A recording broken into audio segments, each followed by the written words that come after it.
Morning. It's December 23rd, finally. I know I made a bunch of videos yesterday.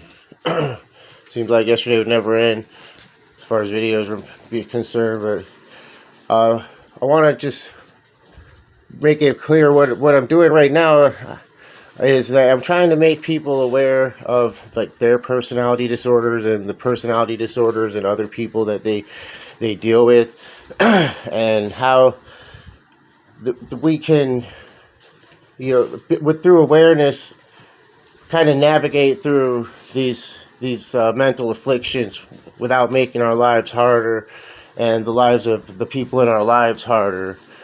So, what I touched on, I basically watch out for toxic relationships. Recognize when a relationship is toxic.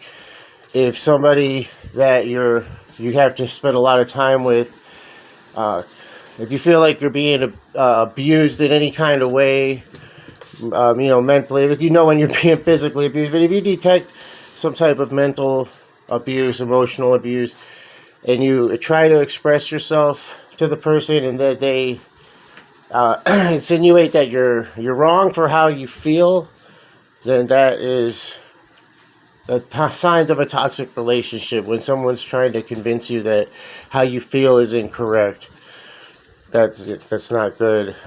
If somebody tries to make you doubt your sanity, that's also not a good sign.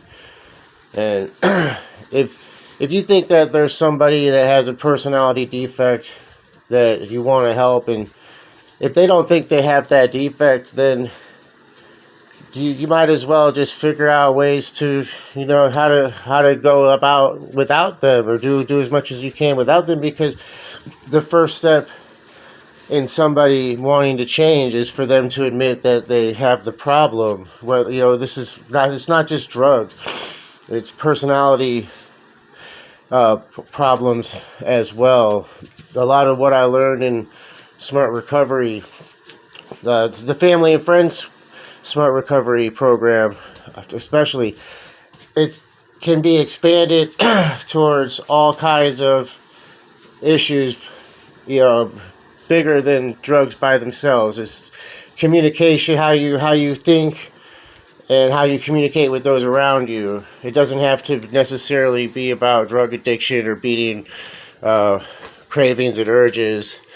It could be about destructive behavior in general that makes your life harder. You could, people relapse into an irrational way of thinking, before they use drugs, and it happens in our relationships too with people. Is that we begin to think irrationally, and we don't do things that are in our best interest or the interest of the people we're with. So it's just a lot of awareness and not if there's unhealthy communication, it's difficult not to feed into it, especially when you feel like you're a victim, of somebody, and you might be justified in how you feel, but the way the communication goes can exacerbate a problem and make it worse, or it could just leave a problem the way it is and let it fester. But there's ways that you can communicate with people, and there's ways that you can think yourself that are gonna make things at least more livable than by feeding into the anger. So, I'm gonna start doing making these little videos a little bit more planned. But part of the reason I'm making videos, I wanted to address this, is that I just got out of jail, and I was doing a lot of writing. I was writing for me.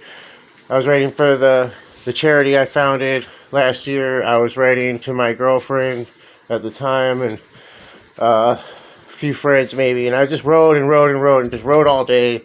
And of course, I've always wanted to write a book. I value knowledge. I mean, just reading a book is an accomplishment. So writing a book would be like a huge achievement. And I want to get my ideas out there. I want to get my experience out there, but people just aren't that into books these days, and it's a long, arduous process, and nobody knows who I am, So it's not like I've had publishers like, hey, let me get a book written by you. Yeah, devote a lot of time to that, and it's gonna pay off. Like, I don't have time to write a book. I've got to go to college. I've got my life to attend to as far as uh, being a active member of the community. So I'm making the videos just to get the stuff off my mind and get it out there. So also, it's just important to me, that people don't suffer, from mental afflictions. And some of these personality disorders, they're inflicted upon people, by their parents or, other people that they can't really escape in their life. But it's nothing that can't be fixed. So just we're gonna work on that. As for me, like today, I'm gonna start. I was gonna wait until after I started the classes or finished the accelerated class to move into a sober house. But it's obvious that it's time to go now as soon as I can, just because I obviously am taking up a lot of space here at Charlie's apartment, and I just want him to be able to relax and come home from work and be able to listen to his music loud and hang out in his kitchen area and not feel like he's disturbing me.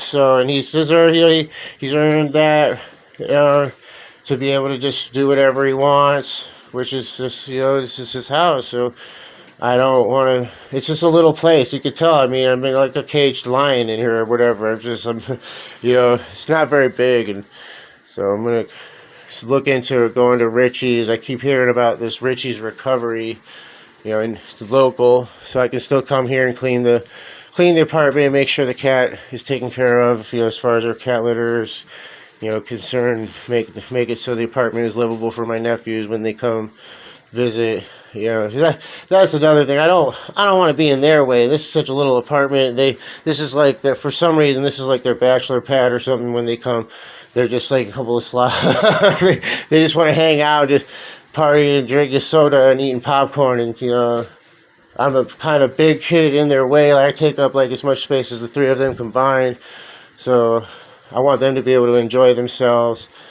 So, anyways, well, yeah, I thought I had a lot more to say. I probably will end up speaking about it later. Have a good day, though. All right, bye-bye.